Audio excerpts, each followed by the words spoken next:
ready to get out of a relationship with Trey so bad that you would be fine with starting a new relationship tomorrow? I have developed some feelings for you.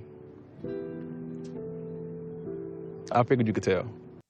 I guess Lisa was right, and I saw it coming. I knew that whoever ended up with Riah was going to be in trouble. She was going to tempt them, or certain things were going to happen that might end up to this destruction of their relationship that they came in with into the ultimatum. But I might be wrong. Anyway, hey there, it's Valerie. Welcome to my channel. If you're new here, don't forget to subscribe. Click the like button, turn on the notification bell for when I upload new videos, and definitely leave a comment. In this episode, I'll be reviewing The Ultimatum, Marry or Move On, Season 2, Episode 4. Okay, I'm worried. I know I said I was worried. I'm even more worried today.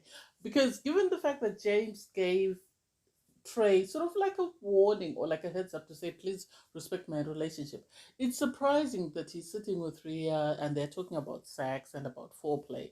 And it's like, if Trey were to do the same thing, you'd be offended.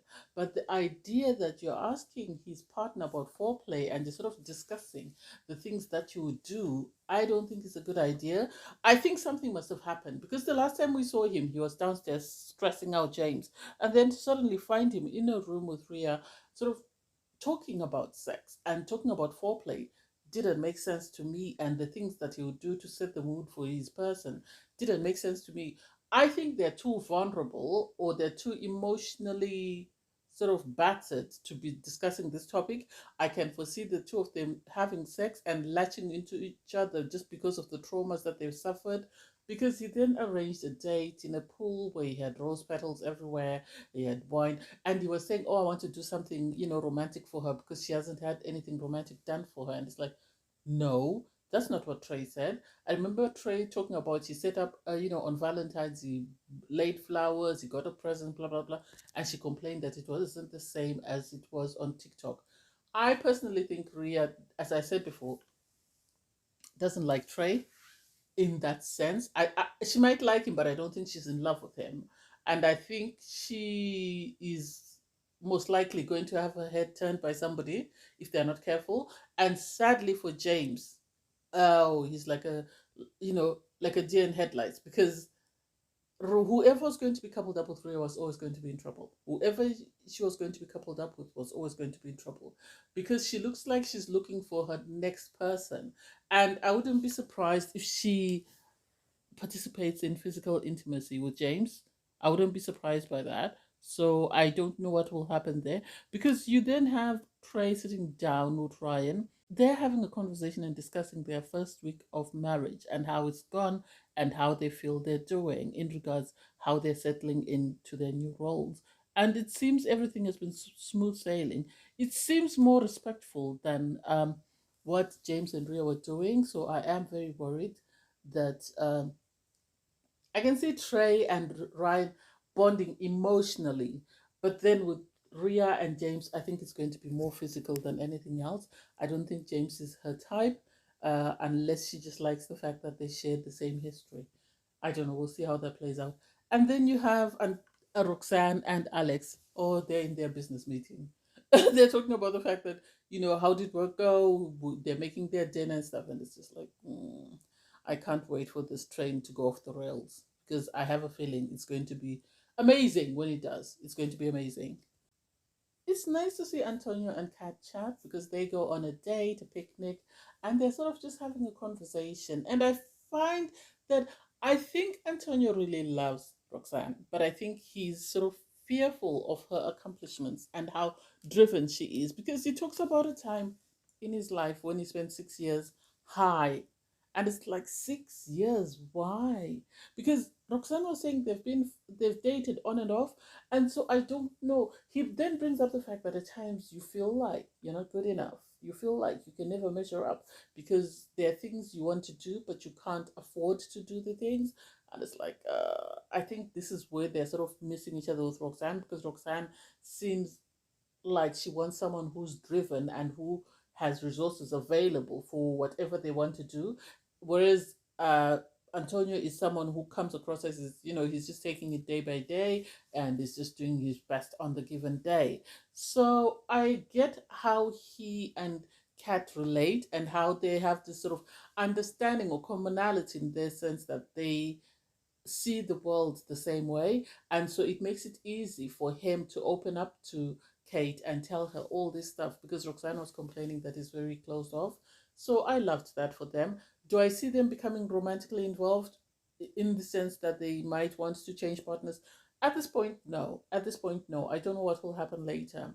And then you have Alex and Roxanne on a date.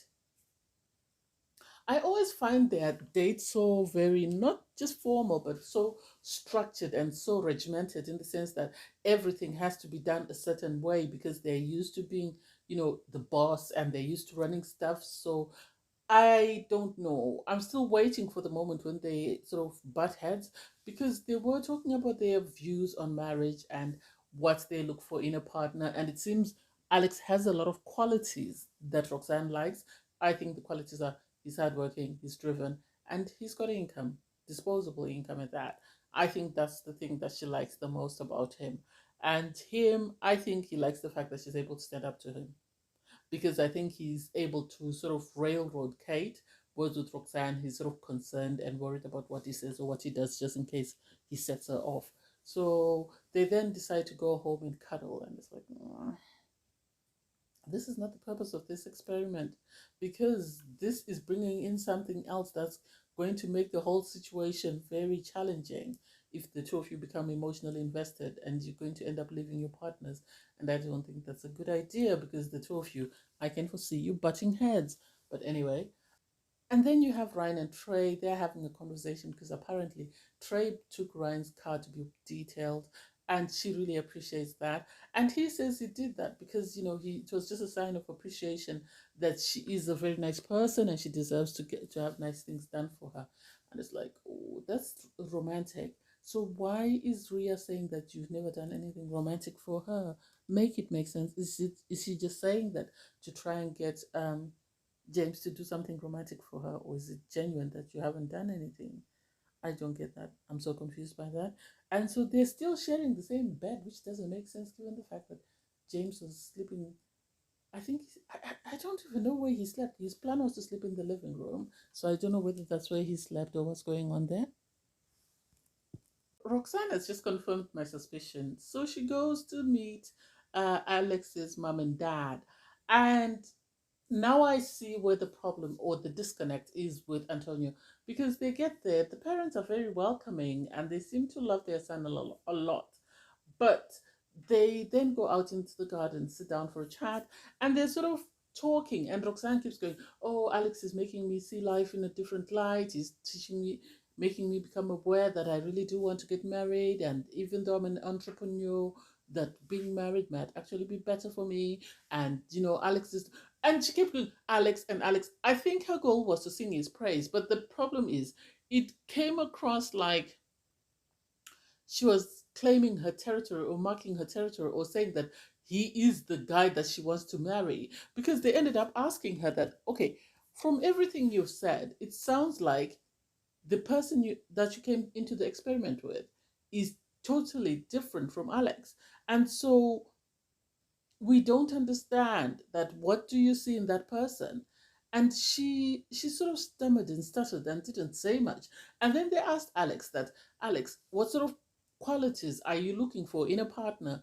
And she railroaded that and started talking about, oh, I think he says he wants to get married. And it's like, you need to take a breath, Roxanne. I know you're trying to impress the parents, but you're doing a bit too much because I could see that they were nervous, but they were trying to be polite because obviously there's cameras in their face. But I think they were nervous that she might eventually become their daughter-in-law and he might actually leave Kat because they sort of highlighted the fact that yes, Alex likes someone who's able to call him out, just like Roxanne likes someone who's able to sort of stand up to her and call her out. And they were asking that, does Kat do the same for you?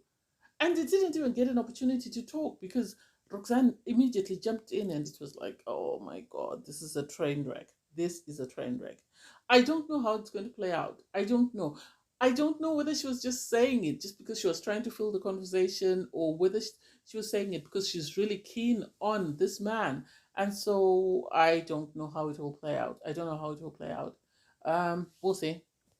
I guess I called it. Well, I guess Lisa was right, because you then have Rai having a conversation with James after they've had their meal. So James is sort of cleaning up. And once they finish cleaning up, they go and sit down, and he's like, I don't want to be having deep conversations while I'm washing the dishes. And it's like, oh, okay, what's going on here? Then they sit down and they start having this talk about uh this is a trial marriage, and Riah feels like, there are other things that they should be doing that they're not doing. She feels like they should be holding hands and they should be hugging. And it's like, that is too much. That is too much. The two of you should be working on other things, because you can't say you want the full marriage experience, which includes holding hands and then cuddling, because the next thing is the two of you are going to have sex. And James was right to stick to his guns and say, I've cheated on Ryan before, and I know how bad it was, and I don't want to go down that road. And he had to recognize, because he brought it up, he says, it seems like you are trying to get out of your relationship with Trey, and so you're looking for any excuse to sort of get out of it. And it's like, okay. I don't think it's because she doesn't love Trey. I think she's self sabotaging, that, it's too good to be true. So before things go bad, she'd rather, run away. That's the impression that I'm getting. And so for her to insist that she wants to hold hands and she wants to cuddle with James, I don't think it has anything to do with James. I think it's more her and her own issues that she's dealing with. And James, I think, is starting to develop feelings, because why else would he refuse to hold her hand? Because in the end, she had to call him out to say, you remember that time we went out? You held my hand and that felt amazing. You gave me a hug. It was amazing. And it's like, what's been going on when the cameras are not there? What's been going on? Make it make sense. I think they're becoming emotionally invested, as in they're seeing the possibility of them dating, and because they're both broken, they're bonding on that. And so it's scary. It's scary that they don't have the tools to sort of deal with whatever's going on. I think I said this in last season, that I wish they had some experts or a therapist on site to sort of help the couples navigate. So I wish somebody would come and visit them from time to time and have conversations and updates on what's going on in the relationship and where the couple stand at that given point in time. So Ryan and Trey go on a date. They go on the water, they're in a boat, they have a picnic bag. And so they're having a conversation. And I have to give credit to Trey for having this conversation on camera, because it would have been very awkward had it been done in private, because there's a possibility it might have been sort of misinterpreted. And so, oh God, I hope I pronounced it correctly.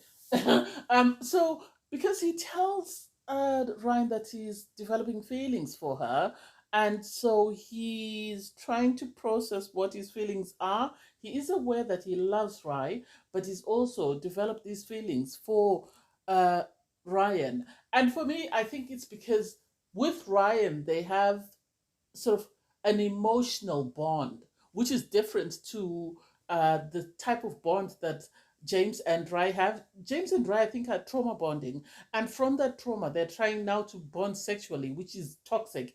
Whereas Ryan and Trey are bonding emotionally, because they share a lot of things in common. They are finding that because they sort of have the same goals, the same values, the same morals, they are finding it easier to coexist in their home. And because things are being done, such as arranging of dates and, just sharing time together, feelings are developing. And I don't think it's one sided feelings, because you could tell that Ryan couldn't look Trey in the eye. And I don't know whether it's because she didn't feel comfortable with the conversation. But my thought is she is developing feelings as well, but she didn't want to acknowledge that. I don't think she would ever acknowledge that she's developing feelings for Trey, because then that might jeopardize her sort of relationship with James. And because she's already invested 7 years in James, I don't think she wants to do anything to rock that boat if there's no guarantee that her and Trey would work. So I think there is some concern there, but I think the feelings are mutual. That's the impression that I get, because they both seem very awkward and very uncomfortable, but they are talking. And you can see from the smile on her face that Ryan appreciates this. But I also think she has the same feelings, but is not saying anything. And I think it's all going to come out maybe when she goes back to James, that she's going to realize that I actually miss Trey and I actually do have strong feelings for Trey. And I don't know how that's going to play out. I really don't. And I think Trey is trying to always remain respectful of, you know, Ryan and James's relationship, because he promised James that he'd always be respectful. And I think this is where he is, because he's always telling her, oh, you look beautiful, you do this, that, and the other. And Ryan is appreciating all the things that he does. So I don't know where Ryan was coming from when she said he's not romantic, he doesn't do anything for me, blah, blah, blah, blah.